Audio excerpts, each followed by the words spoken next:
మనతో పాటు ఏదైతే రిటైర్డ్ ఎంప్లాయీస్ ఏదైతే ఆర్టీకి సంబంధించినటువంటి రిటైర్డ్ ఎంప్లాయీస్ ఉన్నారు, ఏదైతే వెంటనే వారికి రావాల్సినటువంటి బకాయిలు వెంటనే చెల్లించాలని చెప్పేసి కూడా వాళ్ళు ప్రధానంగా అయితే డిమాండ్ చేస్తున్నారు. మనతో పాటు రిటైర్డ్ అయినటువంటి ఆర్ఎం గారు మనతో పాటు ఉన్నారు. ఒకసారి వారి ప్రధాన డిమాండ్స్ ఏందో వారిని అడిగి తెలుసుకునే ప్రయత్నం చేద్దాం. సార్ చెప్పండి, ఏదైతే గతంలో అనేక సార్లు ప్రభుత్వం దృష్టికి తీసుకెళ్లారు, ఎండీని కలిశారు, అలానే ఈడీని కూడా కలిసినటువంటి నేపథ్యాలు ఉన్నాయి. మరి వాళ్ళు ఎలా స్పందిస్తున్నారు? ఇప్పుడు ఇంతమంది కూడా ఈరోజు శాంతియుతంగా ధర్నా చేయడం జరుగుతున్నది. ఎలాంటి స్పందన వస్తుంది అనుకుంటున్నారు? మీ ప్రధాన డిమాండ్స్ ఏంటి?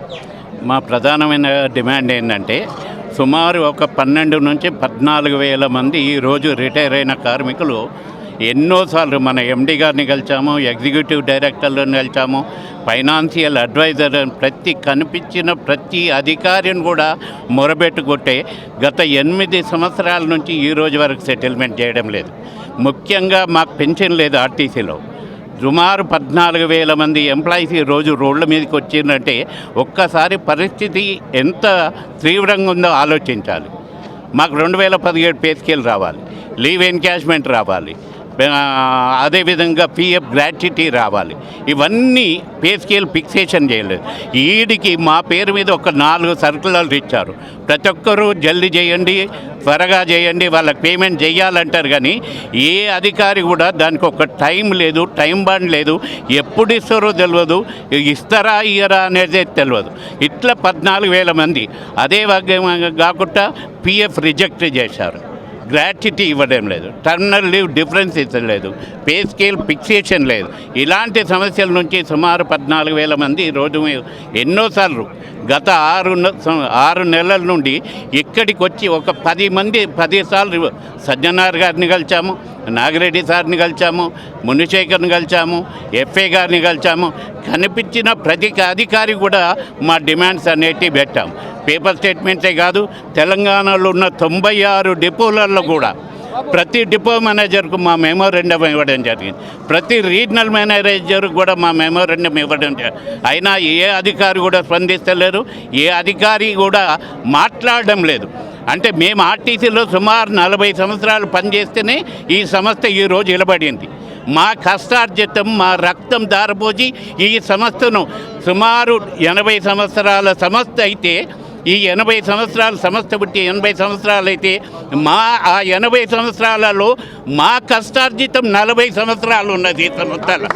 అయినా కానీ 40 సంవత్సరాలు మేము సేవ చేసి మా ఫ్యామిలీలను పట్టించుకోకుండా, మా పిల్లలను పట్టించుకోకుండా, ఈ సమస్యనే మాకు మనగడ, ఈ సమస్య లేకుంటే మేము బతకలేము అని ఎన్నో పోరాటాలు చేసి, ఎన్నో సమ్మెలు చేసి సంస్థను నిలబెట్టుకుంటే రిటైర్ అయిన కార్మికులను ఒక చీమల్లాగా, ఒక కలెమాక్లాగా వాడుకొని ఇడిచిపెట్టారు. ఏ ఒక్క అధికారి కూడా ఈరోజు స్పందిస్తలేరు. దానిలో భాగంగానే మా సారథ్య కమిటీ మొత్తం రాష్ట్రంలో 96 డిపోలు ఏవైతే ఉన్నాయో 96 డిపోలల్లో మాట్లాడుకొని మన 17వ తారీఖు 96 డిపోలలో ప్రతి డిపో మేనేజర్కు ఒక మెమోరెండం ఇవ్వడం జరిగింది. అదేవిధంగా నిన్నగాక మొన్న 2 రోజుల కింద ప్రతి రీజనల్ మేనేజర్ గారిని, అయ్యా మేము దండం పెడుతున్నాం, దాచిన పెడుతున్నాం, మా ఫ్యామిలీ సఫర్ అవుతున్నాయి, మాకు రావాల్సిన మా హక్కు, మా కష్టార్జితం డబ్బులు మాకు ఇవ్వమని అంటున్నాం. మేము భిక్షం అడుగుతాం లేదు. We are not begging, we are not beggars. We worked 40 సంవత్సరాలు పనిచేసి మాకు రావాల్సిన న్యాయమైన డబ్బుల గురించి మేము ఈరోజు అడుగుతుంటే మొరబెట్టుకుంటే కూడా ఏ అధికారి కానీ, ఏ ప్రభుత్వం కానీ స్పందిస్తలేరు. ప్రభుత్వం ఎప్పటికైనా కళ్ళు తెచ్చి మేనేజ్మెంట్కి ఒక క్లియర్ ఇన్స్ట్రక్షన్ తీయవలసిన అవసరం ఉన్నది. ఒక టైం బాండెడ్ డబ్బులు ఇవ్వాలి. ఒక 15 రోజులు ఇస్తారా, 10 రోజులు ఇస్తారా, ఎప్పుడు ఇస్తారో ఒక టైం చెప్పి, ఏదో టైం పాస్ లెక్కలు కాకుండా ఆ టైం బాండ్ చెప్పి ఆ టైం బాండ్లో ఇవ్వవలసిందిగా మా అందరి తరఫున కూడా మేము రిక్వెస్ట్ చేస్తున్నాం. మేనేజ్మెంట్కి రిక్వెస్ట్ చేస్తున్నాం, ప్రభుత్వానికి చెప్తున్నాం, అందరికీ కనబడే ప్రతి ఒక్కరు కూడా చెప్తున్నాం. ఎమ్మెల్యేల దగ్గరికి పోయాం, మినిస్టర్ల దగ్గరికి పోయాం, కనిపించిన ప్రతి అధికారికి కూడా చెప్తే ఏ ఒక్కరు స్పందిస్తలేరు. దయచేసి మీరు రేవంత్ రెడ్డి గారు ప్రజాపాలన ఏదైతే చెప్పుకుంటున్నారో మీ ప్రజాపాలన కరెక్ట్ అయితే మాకు రావాల్సిన మా న్యాయమైన డబ్బులు మాకు ఇవ్వాల్సిందిగా మేము రిక్వెస్ట్ చేస్తున్నాం. ముఖ్యమంత్రి గారు ఇకనైనా మీరు స్పందించాలి, ఉప ముఖ్యమంత్రి గారు మీరు స్పందించాలి. మా మేనేజ్మెంట్కు డబ్బులు ఇస్తే మేనేజ్మెంట్ కూడా మాకు సంబంధం లేదు, మీరు రిటైర్ అయ్యారు, మీతోటి మాకేం పని అన్నట్టు అనుకుంటుంది. మా కష్టార్జితం అడుగుతున్నాం సార్, మాకు రావాల్సిన న్యాయమైన డబ్బుల గురించి అడుగుతున్నాం. ఈ 14,000 మంది కూడా ఇదే విధంగా ఉంటే నేను రీసెంట్లీ చెప్తున్నాను, రిటైర్ అయిన అధికారులు 4 రోజుల నుంచి 4 చనిపోయారు సార్.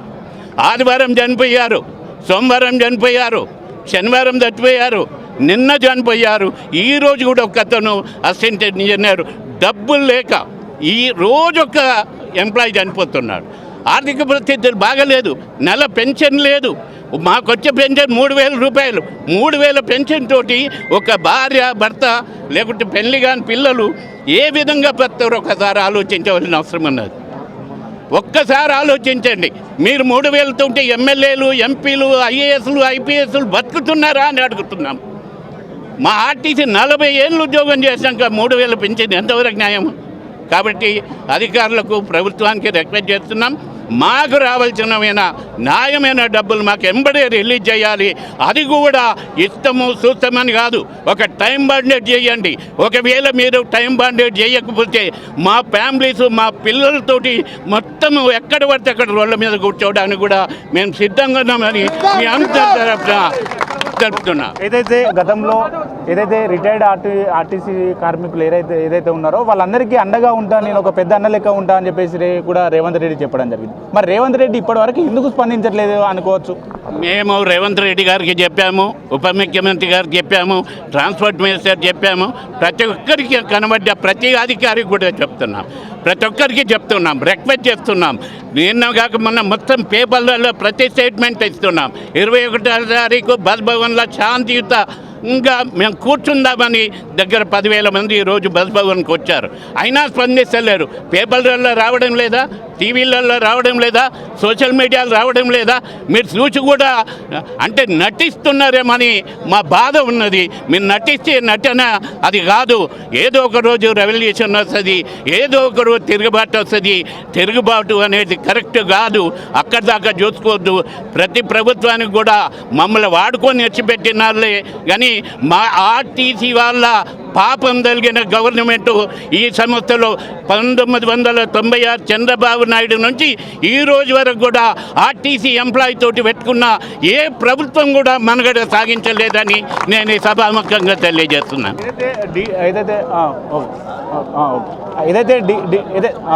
ఏదైతే డీడీలు అనేక మంది ఐఆర్ పెన్షన్ కోసం డీడీలు కూడా చెల్లించారు. కొంతమంది పెన్షన్లు కూడా అప్లికేషన్స్ ఫెయిల్ అవుతున్నాయని చెప్పేసి కూడా వినిపిస్తున్నటువంటి వాదన ఎట్లా అంటే దీనిపైన ఎందుకు మరి వాళ్ళు డీడీలు చెల్లించినప్పటికీ కూడా ఎందుకు ఆలస్యం జరుగుతుంది అనుకోవచ్చు? చిన్న ప్రాబ్లం పెట్టి ఆర్టీసీ వాళ్ళు అప్లికేషన్స్ పిఎఫ్ ఆఫీస్కు పంపించాలి. చాలామంది ఎంప్లాయీస్కు డీడీ కట్టిన వాళ్ళకు కూడా రిజెక్ట్ అయ్యి, ఎందుకు రిజెక్ట్ అవుతున్నాయంటే వాళ్ళు అడిగిన పిఎఫ్ ఆఫీస్ బర్కత్పూరా వాళ్ళు అడిగిన డాటా మేనేజ్మెంట్ ఇవ్వాలి. మేనేజ్మెంటు అప్పుడప్పుడు ఎంప్లాయీ సిక్ అవుతాడు, లేకుంటే లీవ్లు ఉంటాడు, కరెక్ట్ మీ శాలరీ పర్టిక్యులర్స్ కరెక్ట్ లేవు కాబట్టి ఇది సరిచేసి మాకు పంపించమంటే మేనేజ్మెంట్ ఆడ ఫైల్ పక్కకి వేసుకొచ్చున్నది. అట్లా చాలామంది ఎంప్లాయీస్ కూడా అక్కడ డబ్బులు కట్టారు, వీళ్ళు కరెక్ట్ లెక్కలు పంపారు. వీళ్ళు కరెక్ట్ లెక్కలు పంపినట్టయితే ఇమీడియట్ పిఎఫ్ వాళ్ళు ఇస్తారు.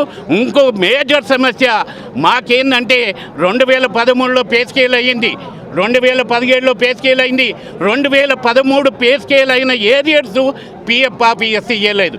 ఇవాళ 3,000 పెన్షన్ వస్తుందంటే ప్రధానమైన కారణం 2013 ఏదైతే పే స్కేల్ చేశారో, ఏదైతే డబ్బులు పెరిగినాయో ఆ డబ్బులు పిఎఫ్ ఆఫీస్కి పంపించాలి. పిఎఫ్ ఆఫీస్ పంపిస్తే అక్కడ పే స్కేలు కొంచెం అంటే పెన్షన్ పెరగడానికి అవకాశం ఉన్నది. అదేవిధంగా 2017 పే స్కేల్ కూడా చేశారు, కానీ ఆ పే స్కేల్ పర్టికులర్స్ పిఎఫ్ పంపించాలా. అవి రెండు కూడా మా మేజర్ డిమాండ్స్. కనీసం 3,500 వచ్చేది కనీసం 5,000 వస్తుంది. ఆ రెండు పే స్కేల్స్ కూడా 2013, 2017 పే స్కేల్ ఏరియాస్ కూడా మేనేజ్మెంట్ను రిక్వెస్ట్ చేస్తున్నాం, డిమాండ్ చేస్తున్నాం. 2013 pay scale, 2017 pay scale arrears అనేది పిఎఫ్ పంపించాలి. టర్మినల్ లీవ్ బెనిఫిట్ ఇవ్వాలి, డిఫరెన్స్ ఆఫ్ గ్రాట్యుటీ ఇవ్వాలి, లీవ్ ఎన్కేజ్మెంట్ ఇవ్వాలి. ఈ ప్రధానమైన సమస్యలను మీరు టైం బాండెడ్లా ఒక టైం పెట్టి ఆ టైం లోపల మీరు సాల్వ్ చేయకుంటే మా ఫ్యామిలీస్ తోటి రోడ్ల మీదకి వస్తాం.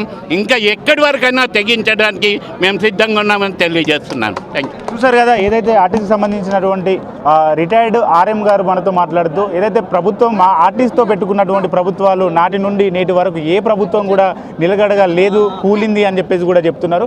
ఇప్పటి వరకు ఏదైతే ఉన్నటువంటి డిమాండ్స్ చెల్లించకపోతే వెంటనే మేము మరింత ఉద్యమాన్ని ఉధృతం చేస్తాము, ఆ కుటుంబాలను కూడా రోడ్డు మీద నిలబెడతామని చెప్పేసి కూడా చెప్తున్నటువంటి పరిస్థితులు. అనేక మంది ఏదైతే ఇప్పటి వరకు ఉన్నటువంటి అనేక మంది వారి వయసు పెరుగుతున్న కొద్దీ ఇప్పటి వరకు రావాల్సినటువంటి బకాయిలు చెల్లించకపోవడంతో అనేక అనారోగ్య కారణాల వల్ల కూడా చనిపోతున్నారని చెప్పేసి కూడా చెప్పడం జరుగుతుంది. వెంటనే అధికారులు ఎవరైతే ఉన్నతాధికారులు ఎండీ కావచ్చు, ఎండీ పైన ఉన్నత అధికారులు, అలానే రవాణా శాఖ మంత్రి, ముఖ్యమంత్రి వెంటనే స్పందించి మా బకాయిలు వెంటనే చెల్లించాలని చెప్పేసి కూడా ప్రధానంగా వారి డిమాండ్ అయితే వినిపిస్తూ ఉన్నారు. చూస్తూనే ఉండండి 4 Sides TV. కెమెరామ్యాన్ దుర్గాప్రసాద్తో లెనిన్.